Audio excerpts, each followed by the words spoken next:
Hi అండి, welcome to hi అమ్మ vlogs. ఎవరైనా మన ఛానల్ కొత్తగా చూస్తున్నట్టయితే ప్లీజ్ సబ్స్క్రైబ్ చేసుకోండి. అండ్ అలానే పక్కనున్న బెల్ ఐకాన్ క్లిక్ చేస్తే నేను ఏదైనా కొత్త వీడియో పెడితే మీకు నోటిఫికేషన్ వస్తుంది. ఈరోజు రెసిపీ వచ్చేసి వెజిటబుల్ పలావ్ అండి. పిల్లలు చాలా వెజిటబుల్స్ని స్కిప్ చేసేస్తుంటారండి, అస్సలు తినరు. అలాంటి వాళ్ళ కోసం ఇలాగ వెజిటబుల్స్ పలావ్ చేసి పెట్టండి, చాలా నచ్చుతుంది వాళ్ళకి, తప్పకుండా తింటారు. మరెందుకు ఆలస్యం, ప్రాసెస్లోకి వెళ్ళిపోదామా. నేను ఇక్కడైతే వెజిటబుల్స్ అన్నీ చిన్న చిన్న ముక్కలుగా కట్ చేసుకొని ఫస్ట్ ఒక పక్కకు పెట్టేసుకున్నానండి.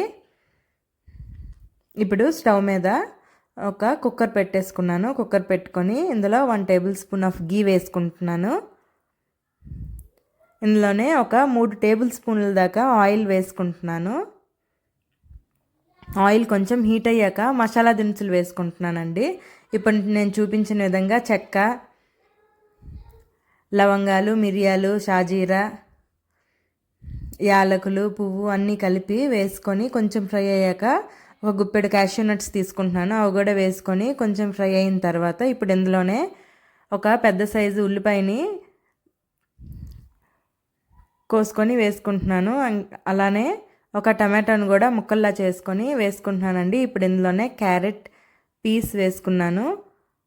ఒక పొటాటో కూడా క్యూబ్స్లా కట్ చేసుకొని వేసుకుంటున్నాను. నెక్స్ట్ బీట్రూట్ కూడా చిన్న ముక్కలు చేసుకున్నానండి, అది కూడా వేసుకుంటున్నాను. తర్వాత బ్రోకలీ వేసుకున్నాను. ఇప్పుడు పచ్చిమిర్చి కూడా వేసుకొని బాగా కలిపేసుకుందాం. వెజిటబుల్స్ కొంచెం మగ్గాలండి, మగ్గితే మనకి త్వరగా అయిపోతుంది. సో ఇప్పుడు ఇందులోనే అల్లం వెల్లుల్లి పేస్ట్ వేసుకొని మళ్ళీ మంచిగా కలిపేసుకుందాం. అల్లం వెల్లుల్లి పేస్ట్ అప్పటికప్పుడు దంచేసి వేసుకుంటే మనకి మంచి అరోమాతో టేస్ట్ చాలా బాగుంటుందండి. అల్లం వెల్లుల్లి పేస్ట్ వేసుకున్నాం కదా, ఇప్పుడు దాని తర్వాత మనం ముందుగా నానబెట్టుకున్న మిల్ మేకర్ని కూడా వేసుకుందాం. మిల్ మేకర్ని ఇలా వాటర్ అంతా పిండేసి మంచిగా వాటర్ స్క్వీజ్ చేసి వేసుకుంటే బాగుంటుంది. ఇప్పుడు మిల్ మేకర్ అన్నీ వేసుకున్నాక మళ్ళీ ఒకసారి వెజిటబుల్స్ అన్నీ మంచిగా కలిపేసుకుందాం. ఇప్పుడు ఇందులోనే రుచికి సరిపడా ఉప్పు, నెక్స్ట్ కొంచెం వేయించి పొడి చేసుకున్న ధనియాల పౌడర్ కూడా వేసుకొని బాగా కలిపేసుకుందాం. మరి గరం మసాలా ఏం వేసుకోవాల్సిన అవసరం లేదండి, ఆల్రెడీ మనం మసాలా దినుసులన్నీ వేసేసుకున్నాం కదా, అవే సరిపోతాయి. సో ఇవి ఈలోపు మగ్గుతాయండి వెజిటబుల్స్ అన్నీ. మనం ముందుగా రైస్ని ఒక 15 నిమిషాలు నానబెట్టి పెట్టుకుంటే ఏంటంటే రైస్ మంచిగా పొడి పొడిగా వస్తుందండి, బాగా కుక్ అవుతుంది. నేను ఇక్కడ ఒక 15 నిమిషాల ముందు నానబెట్టి పెట్టుకున్నాను. బాస్మతి రైస్ తీసుకున్నానండి. ఈ గ్లాస్తోని బాస్మతి రైస్ తీసుకున్నాను. ఒక గ్లాస్ బాస్మతి రైస్కి 1.5 గ్లాస్ వాటర్ వేసుకుంటే మనకి చాలా పర్ఫెక్ట్గా వస్తుందండి. మరి ఎక్కువ వాటర్ అయితే ముద్దయిపోతుంది. సో మీరు ఈ కొలతను బట్టే మీరు తీసుకోండి.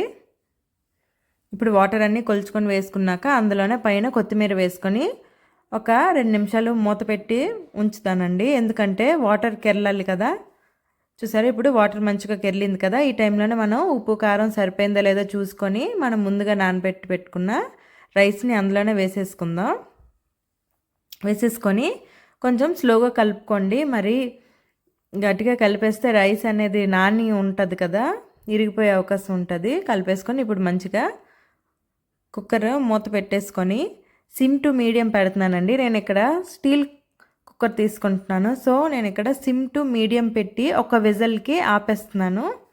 మీరు అల్యూమినియం కుక్కర్ తీసుకున్నట్టయితే మీడియం టు హై పెట్టుకుంటారు కాబట్టి ఒక 2 to 3 విజిల్స్కి మీరు ఆపేసుకోండి, సరిపోతుంది, పర్ఫెక్ట్గా వస్తుంది.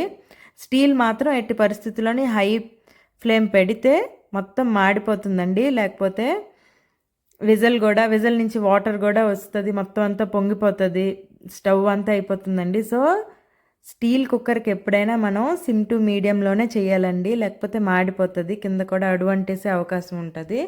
అంతేనండి, ఎంతో టేస్టీగా ఉండే వెజిటబుల్ పలావ్ రెడీ అయిపోయింది కదా. మరెందుకు సర్వ్ చేసుకొని ఎలా వచ్చిందో కామెంట్ చేసి చెప్పండి.